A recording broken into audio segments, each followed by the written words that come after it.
Dragi prijatelji, lepo pozdravljeni tu v tem sončnem Šentilju. Vesel sem, da sem z vami in hvala lepa za aplauz. Sprašujem se, kako bi še lepo ploskali, če bi letni dodatek upokojencem dvignili, ne pa spustili. Torej, res je, teh prvih nekaj mesecev ni bilo zavidljivih. Bolj ali manj moramo posegati v nekatere pravice. Želimo biti selektivni, torej da pustimo tiste, ki so na socialnem dnu oziroma na socialnem robu, puščamo v glavnem vas upokojence, zaradi tega, ker vemo, da ste prigarali vaš denar in vse to, kar delamo, ne delamo z veseljem, delamo pa z eno odgovornostjo, da v tej državi naredimo osnovo za ponovno rast, za razvoj gospodarstva, za nova delovna mesta in verjemite mi, tudi vam, vašim otrokom, vnukom bo lažje, če nam pri tem uspe. Seveda v Slovenski demokratski stranki smo sprva po volitvah, ko smo prešteli glasove, ugotovili, da bo komorkoli bo v tej državi vladal težko zaradi relativno tesnega volilnega rezultata.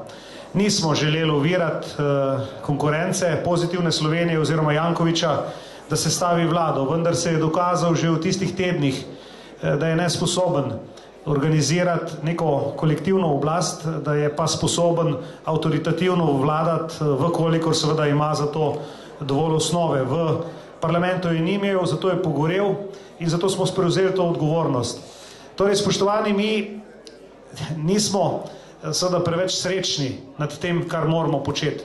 Mi moramo to stanje v Sloveniji sanirati, narediti osnovo za rast in hvala vam, da sprejemate te ukrepe, ki niso popularni, z podporo in z mislijo za naprej. Ministrstvo, ki ga vodim, je seveda najbolj na udaru zaradi vsebine. Torej, imamo na eni strani upravka z zaposlenimi, z upokojenci, z socialnimi podpiranci in vse reforme, ki posegajo v to problematiko, so mučne.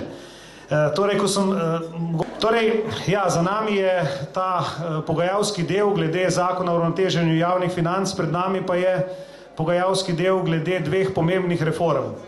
Prva reforma je reforma delovnopravne zakonodaje in trga dela in tudi pokojninske zakonodaje. Glede pokojninske zakonodaje vam obljubim, da pri reformi ne bomo posegali v pravice, ki ste si jih prigarali s svojim delom, torej v tisto, kar je glede vplačanih prispevkov vaša pravica in seveda naša dolžnost, da spoštujemo.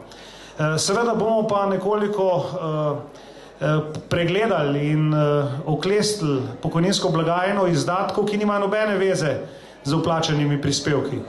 In zato menim, da bodo vse tiste izredne pokojnine, ki smo jih že načeli, nekoliko bolj pod udarom, kot so bile doslej.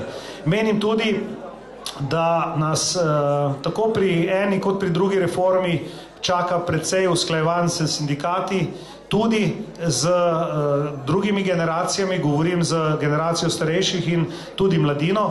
Želimo namreč ne samo socialni dogovor, temveč tudi medgeneracijski dogovor. To se mi zdi zelo pomembno za stabilnost rešitev, ki jih bomo osnovali in tudi sprejeli. Mislim pa, da je še ena pomembna tema pred nami, ki tudi vas zelo, zelo tangira. To je reforma zdravstvene zakonodaje in v povezavi s tem reforma dolgotrajne oskrbe. Mi danes poznamo v Sloveniji zgolj dva nivoja pomoči starejšim, to je to institucionalno varstvo v okviru domov starejših in poznamo tudi to tako imenovano pomoč na domu. Manjka pa nam cela paleta ostalih storitev, ki jih lahko država ali lokalna skupnost zagotovi starejšim in so orientirane na njihov dom. In so orientirane pravzaprav pomoč človeku samo v tistem segmentu, kjer pač pomoč rabi. Danes se nam pogosto dogaja, da ostareli gredo v dom, čeprav bi lahko sami živeli na podeželju, vendar ker nima nihče za njih skrbeti, se odločijo za dom ali pa se za to odločijo njihovi potomci. Jaz mislim, da moramo tu napraviti več ponudbe, tudi takšnih storitev na prostovoljni, na profesionalni ravni, kjer bomo skrbeli, da bodo ljudje, starejši ljudje ostajali v svojem domačem okolju, da bodo čim dlje torej tudi tam živeli in s tem tudi čim lepše živeli. Jaz vas ne bi več v nadaljevanju utrujal z temi načrti, ki jih imam. Mislim pa, da je prav, da sem vam povedal, kaj vse snujemo, da se danes tu kljub družabnemu namenu tega srečanja pa le nekako seznanimo tudi z nekoliko resnejšimi temami. Torej, spoštovani, še enkrat, jaz želim, da nas pri delu spremljate. Želim, da ste do našega dela tudi kritični in tudi konstruktivni, kar pomeni, da vkolikor začutite, da je potrebno kaj predlagati, kaj povedati, da to tudi glas na glas storite. Seveda nam, ne javnosti, kajti mi smo tisti, ki smo del ene družine in moramo te stvari v okviru družine tudi reševati.